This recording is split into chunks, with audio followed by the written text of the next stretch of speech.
Sunday. Tonight, Mom called a house meeting, and whenever she does that, it's never good. The last time we had a house meeting, it was so she could complain about the situation in the bathroom. She said that she was tired of having to clean the floor around the toilet because of our lousy aim. I knew exactly what she was talking about, too. One time I actually missed the bus because I used the bathroom after Manny. Greg, you're gonna miss the bus. I think I'm stuck to the floor. All I can say is, I'm not the one causing the problem.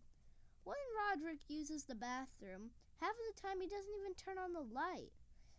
Mom said the new rule was that us boys were gonna have to sit down every time he used the bathroom, no matter what. But none of us guys like that idea. Roderick suggested we just buy a couple of urinals, since there are more of us than there are of her. Plus that way, more than one person could go at the same time. But Mom said that would be tacky, and she used her veto power to shut the idea down. I thought tonight's house meeting was going to be a follow-up on the bathroom meeting, since nobody was following the sitting down rule and things are worse than ever. But this meeting was about something completely different. Mom told us that she was going to school and that she was starting classes a few times a week. Mom told us that she was going back to school and that she was going to start taking classes a few times a week. Well, I was totally caught off guard by this news. Mom's always there when I get home from school, and that's the way I like it. Like whenever I get home, I'll just dump my backpack in her hands and say, "Here you go." But Mom says that after all these years of staying at home with those kids, she needs to do something that stimulates her mind.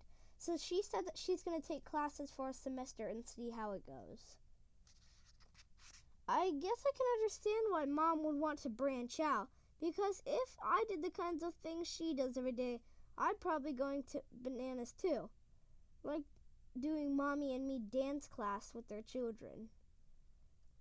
Mom said that us men are going to have to make our own dinners for a few nights a week and a few nights a week and start doing chores that she usually takes care of herself.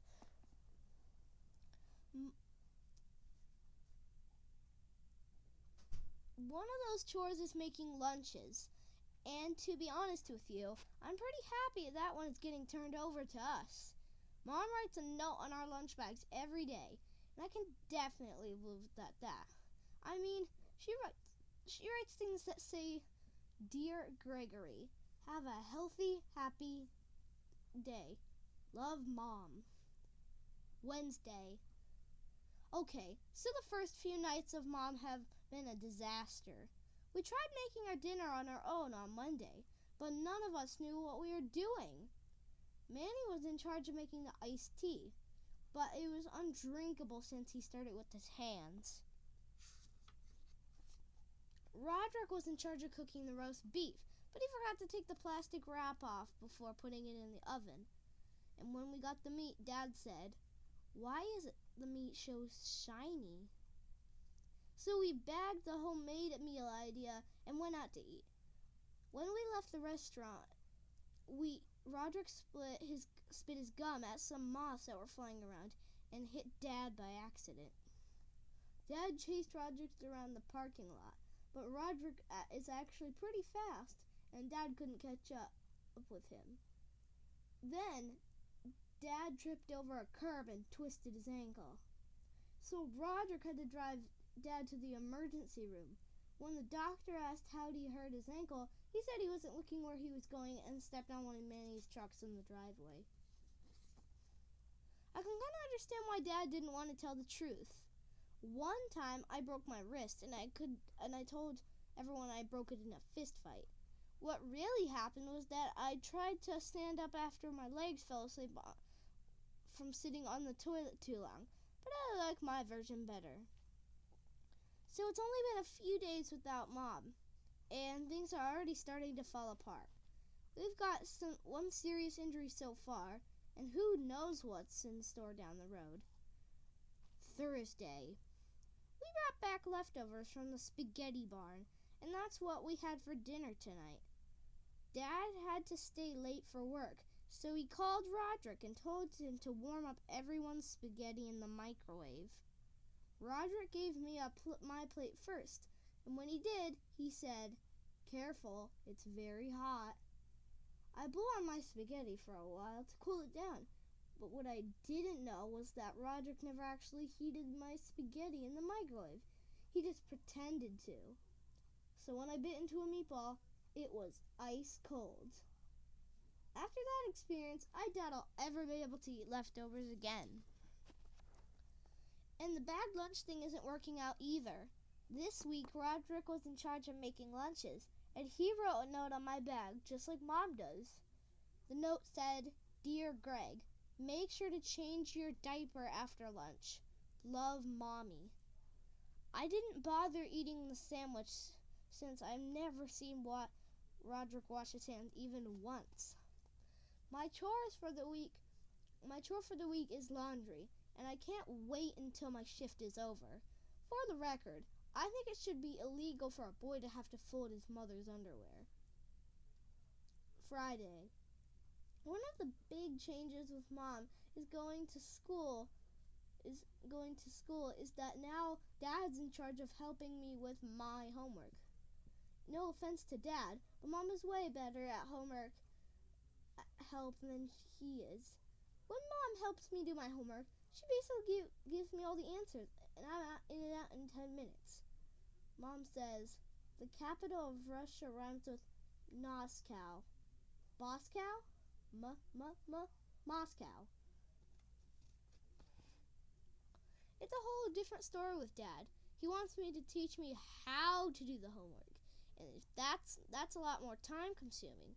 Plus, it's been a long time since Dad was in school, so I have to sit there and wait while Dad reads my textbooks and gets caught up. But math is the worst. I guess the way they teach math these days is totally different from the way it was taught when Dad was a kid. So he gets frustrated with the new rules and starts trying to teach you the way he learned it. No. You need to add the numbers in this column and carry the 4. What does carry mean? Dad also licks his finger and his thumb to make it easier for him to turn the pages. And whenever he does that, I try to keep track with the pages he turns so I don't touch his spit. But with all those numbers in my head, it really doesn't leave a lot of room for math facts. I can tell when I've done something wrong because Dad gets kind of frustrated with me and he breathes really heavy out of his nose. So I have learned to put a dish towel on my arm whenever we're working on algebra. By the time it's over, 2 hours have gone by and it's time for me to go to bed. All I can say is I hope Mom wraps up her classes pretty quick because I'm a person who really needs his TV time at night. Monday. This math thing is becoming a problem. We have standardized testing coming up in my school. Now I've heard that the teachers won't get their bonuses unless we get good scores. So there's a lot of pressure on us kids, which kind of stinks. I remember back in kindergarten, math used to be fun. Like when the teacher said, 1 chocolate chip cookie plus another chocolate chip cookie is 2. 2 chocolate chip cookies, I yelled. Miss McElroy says that if we don't do well on the test, we'll lose our budget and music class will turn into detention or something like that. But I don't think us kids are really getting the message. A few weeks ago, we had a math quiz. Miss McElroy said it was open notebook, which meant we could use our notebooks and textbooks to help us out. She left the classroom to take care of something, and the second she stepped out of the door, it was total chaos. People were throwing paper balls everywhere and ripping pages out of their textbooks. Practically everybody failed the quiz because people were using their notebook paper as an ammunition. So based on that episode, I don't think Miss McElroy's had better make any big plans for how she's going to spend her bonus.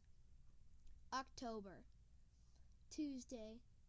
Tonight, Dad walked up to me while I was sitting on the couch, and he seemed bent out of shape about something. He wanted to know why I didn't bring out the recycling bin this morning like he asked me to. I told him to left me confused, because he never said anything to me about the recycling, but he said that he asked me to do it last night while I was playing video games. And to be honest, that does seem a little familiar. If I did forget, it wasn't my fault. I actually have a really great system for remembering things. You know how some people leave notes for themselves when they need to remember something? Well, I think that's a lot of work, and it's a waste of paper too. So let's say I'm in bed and Mom walks into my room and tells me I have to bring a permission slip to school in the morning. I don't get out of bed and write a note. I just throw one of my pillows across the room. Then, when I wake up in the morning and go to walk out the door, I see the pillow and think, hey, what's this pillow doing here? Then I remember, oh yeah, I have to bring a permission slip to school. See what I mean? It's totally foolproof. Now that I think of it, I did leave myself a reminder to take out the recycling. I specifically remember putting my socks on the TV before I went to bed to remind myself in the morning. And if Dad did something to mess up my system, he's only got himself to blame. Like if he moved the socks off the TV. But Dad won't let it go. He said I'm getting older and I need to start being more responsible. I've heard this sort of thing from Dad before. The last few weeks of summer, our neighbor, Miss Grove, hired me to take care of her plants while she was on a business trip. Well, I did it for the first few days, and then I guess you could say I got busy with other things. Then Dad asked me how the plants were doing, and I realized I haven't been over there since last week. I went to grab Miss Grove's key so I could water plants, but the key wasn't in its usual spot. I practically turned the house upside down looking for that key, but I couldn't find it. It turns out the reason I couldn't find the key was because it wasn't in our house. I left it back at Miss Grove's, and she found it when she got back from her trip. Sticking in the door. Miss Grove was pretty mad about the key was in her front door. Well, the way I see it, she should have been happy nobody robbed her house. She was mad about her plants too, because unfortunately, most of them didn't make it. I suggested that maybe she could buy a cactus or another plant that doesn't need a lot of water to survive. And that way, everything would be fine the next time I lost her key. Everything would be fine. I lost her key the next time she went on a business trip. But Miss Grove said that she wouldn't hire me again, even if her life depended on it. Then she sent me home without paying, which really stinks, because I really did spend a lot of time looking for that key. Anyway, I think that episode is still fresh in Dad's mind, and that's why I'm hearing this responsibility thing again. Hopefully, Dad will leave my socks on the television next time around, and things won't get to this point. Thursday. Well, Dad is really serious about me taking on more responsibility. And the first thing he wants me to do is start waking myself up in the morning. That's actually a real problem because I depend on him waking me up. He always says, "Hup, hup, hup, let's go," and claps his hands. That's the way I've been doing it for years, and I really don't see any reason to change things now. Dad says that if I don't learn to wake myself up with an alarm clock, I'm not going to know what to do when I go up to college. But I always figured that would be the way me and Dad would stay in touch.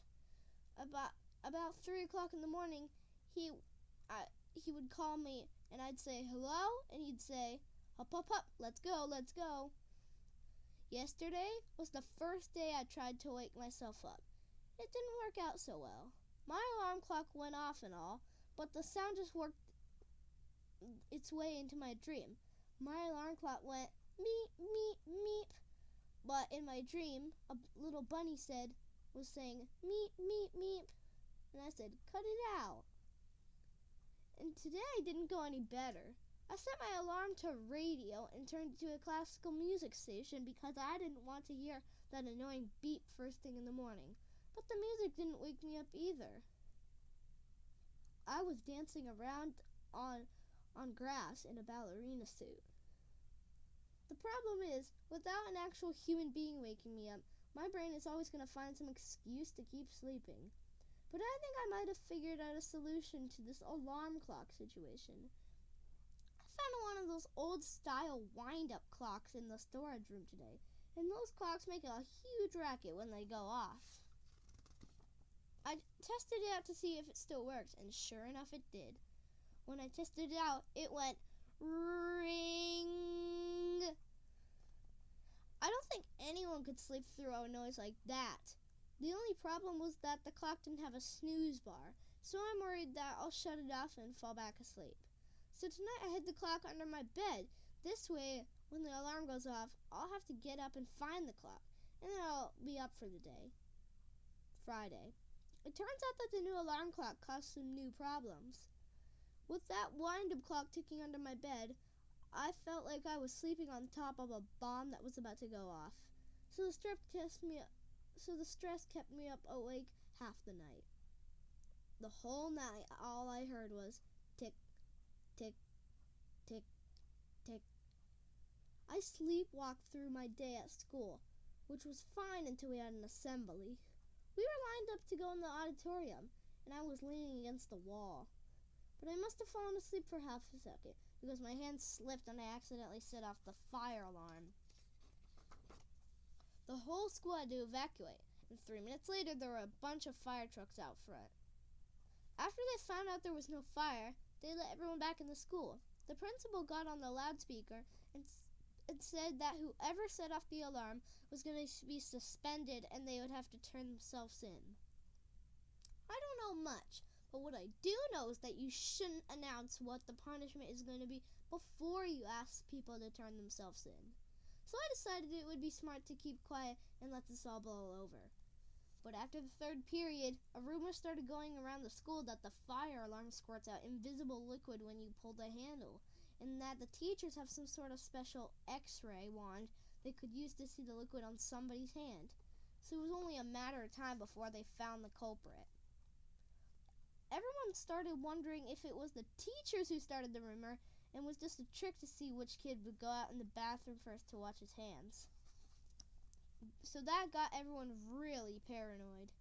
Then nobody would go to the bathroom, and everyone who actually needed to go decided to just hold it for the end of the day.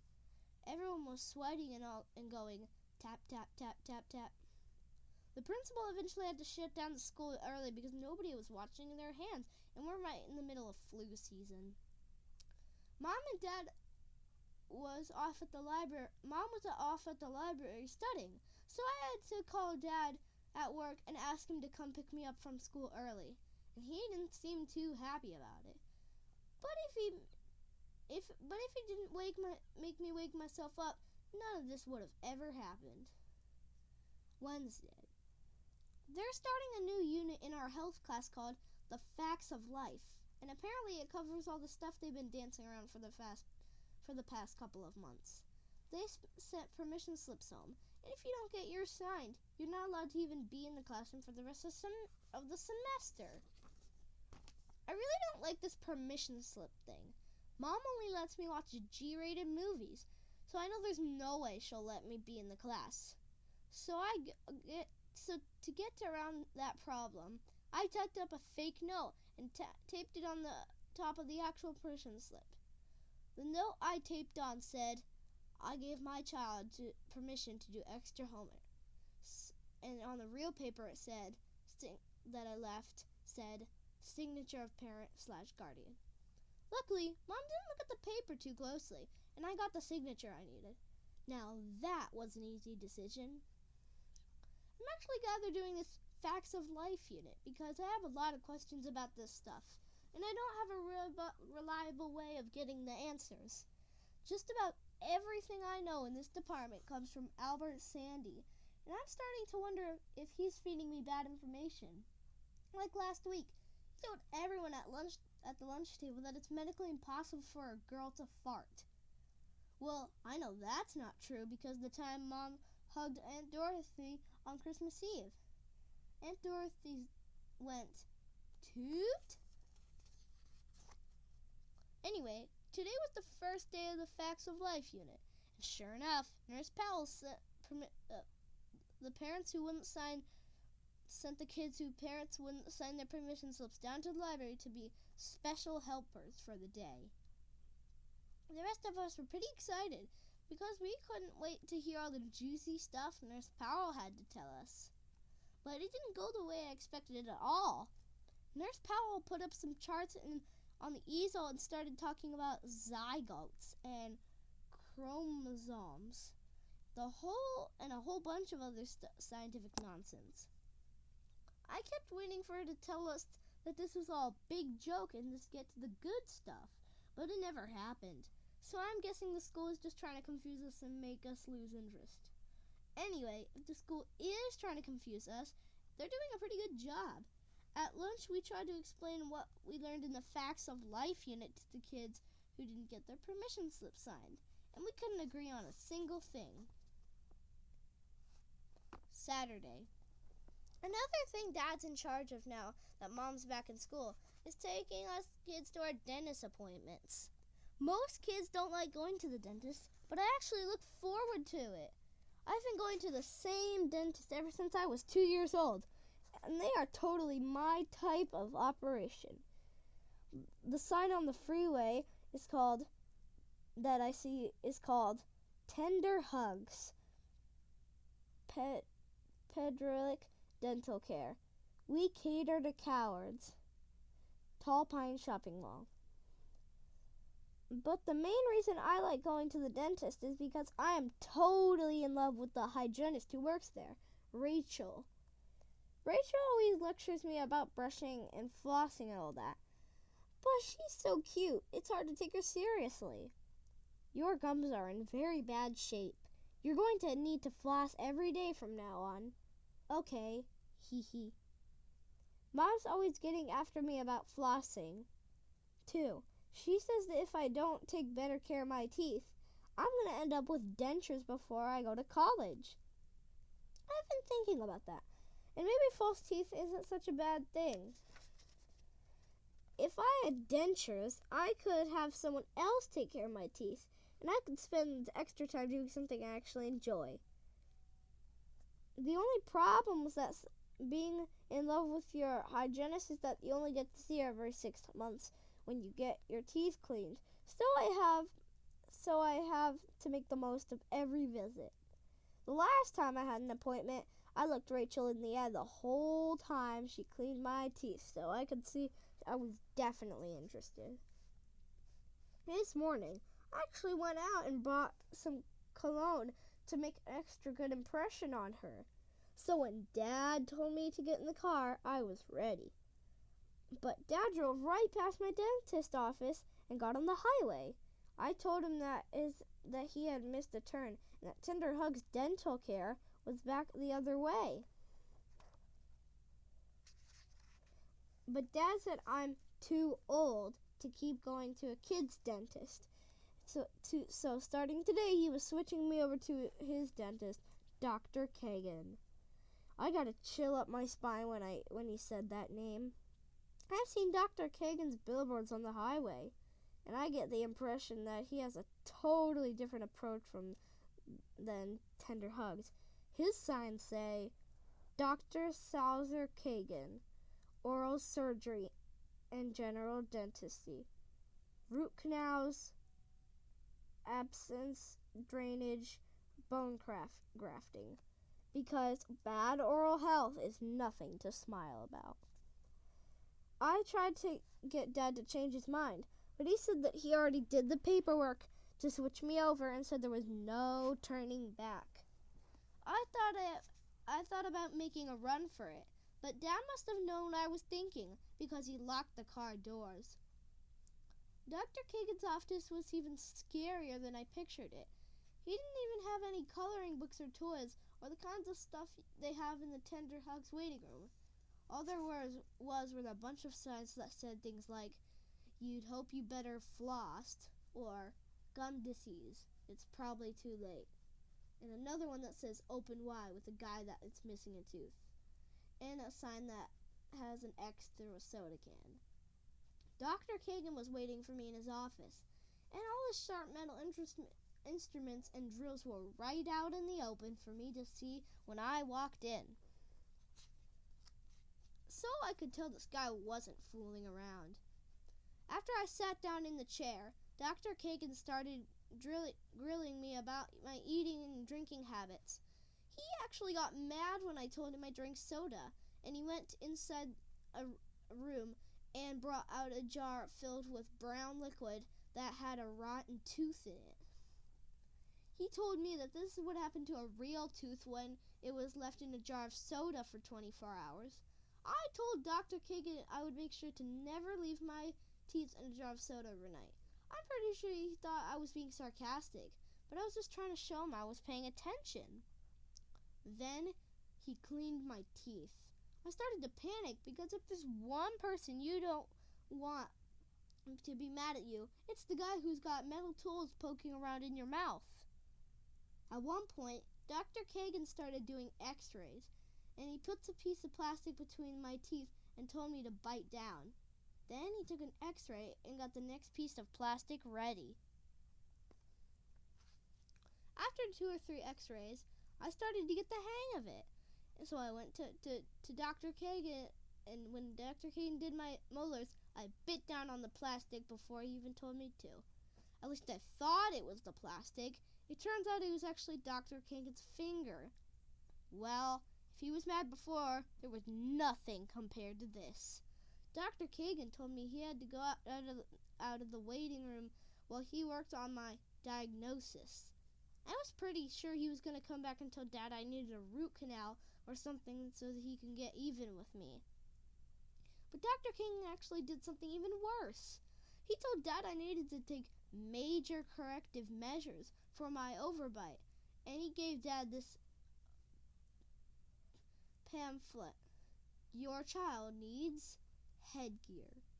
Dr. King said I would need to wear my headgear at all times, especially during the day when I'm at school. So obviously he's trying to ruin my social life. Monday. When I woke up this morning, I couldn't find my headgear where I left it, so I had to go to school without it. Not that I'm complaining or anything. In health class, Nurse Powell told us we were going to be starting a new unit about parenting, and she said that being a mother or father is a big responsibility, and that in this unit we're going to learn about taking care of a baby. It's no piece of cake. Then she took out a carton of eggs. She said that one of us was going to have to take our egg home and return it to the class the next day. And the rule was that we had to return our egg to her perfect shape, with no cracks in it or anything. Now, I don't know what a chicken egg has to do with a baby, but this is one of those situations that makes me wonder if I'm getting a better education if Mom and Dad switched me over to a private school. Then Nurse Powell said this egg was going to count for 25% of our grade. Well, when Nurse Powell mentioned grades, I got really nervous. I'm already failing algebra, and I don't need to flunk out of health, too. So I knew I was going to have to keep my eggs safe. The other boys didn't seem too worried about their grades, judging by what happened after class let out. I heard it took the janitor all afternoon to scrub the yolks off the lockers. I bet that there was egg yolks everywhere. The only boy besides me who didn't break his egg the right way was Rowley, who tucked it in his shirt pocket. Come along, Rowley Jr., but I didn't have a shirt pocket or anywhere safe to put my egg, so I needed to figure out something quick. I ended up getting a huge wad of toilet paper from the bathroom and stuffing it into my backpack for cushioning. I had to take some of my books out so they wouldn't crush the egg, so I guess that means I won't be doing history homework tonight. I'm nervous around eggs anyway because of an incident that happened last year. My family got invited to the Snella's house for another one of their kids' half-birthday parties. The Snellas have a table set up with all sorts of food, and most of it looked too fancy for me. But I knew Mom would think it was rude if I didn't put something on my plate. The only thing I could actually recognize was the deviled eggs, because I had them at Grandma's house a couple times. I put about 10 of them on my plate, but when I bit into one, I gagged. The deviled eggs at the Snell's house weren't anything like the ones that Grandma makes, and I had a whole plate full of them now. So I waited until no one was looking, and I dumped all the deviled eggs in the plastic plant in the dining room. I got away with it. But a few weeks later, Miss Snell told Mom that there was a really bad smell in the house and they couldn't figure out where it was coming from. At first, Mr. and Mrs. Snell thought it was coming from the carpet, so they hired a cleaner to shampoo the rug. But that didn't solve the problem, and they thought maybe a squirrel or a mouse died in their walls. So they had a carpenter come in and try to find it. After a few weeks, I guess they couldn't take the smell anymore, and they moved out. And I have to admit, I felt a little bit guilty when I saw they were taking their plastic plant with them. Ever since, I've been trying to figure out how to sneak some deviled eggs into Fragley's house. Tuesday. Yesterday, when I got home, I put my egg in the sock drawer, but when I realized it wouldn't be safe in there. Whenever I have something new, Manny finds a way to get to it and wreck it. In fact, it only took a day and a half for Manny to find my headgear. And I don't even care what Dr. Kiggins says. There's no way I'm putting that thing in my mouth again. Manny put my headgear in his mouth.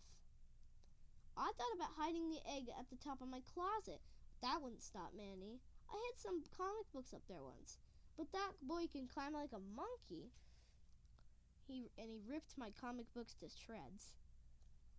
What I realized is that the more I work to put into hiding something, the better chance of Manny finding it.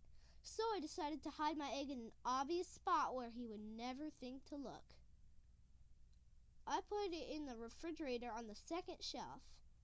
But this morning I opened the refrigerator to get my egg, and it wasn't where I left it. I went into a panic, and then I asked Mom if she'd seen Manny take my egg out of the refrigerator. But Mom said that she was the one who took it out, and that's what she was making for breakfast. All of a sudden, I felt a little sick to my stomach. I realized that if I couldn't take care of an egg for 24 hours, I definitely had no business of ever being a parent.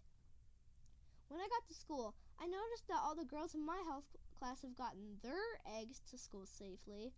Some of the girls were carrying theirs in little pouches they sewn, and a few of them had even accessorized their eggs with sparkles and glitter and stuff like that. I was pretty sure at this point of the lesson was to teach us how hard it is to take care of a baby, but I don't think the girls were really getting the message. They were talking up their eggs like crazy. I'm thinking about swiping Rowley's egg when he wasn't looking and passing it off as my own, but he had drawn all over it in crayon, so that was not an option. He wrote on his egg, Rowley Jr., with 2 big eyes and a big mouth and a little bow tie.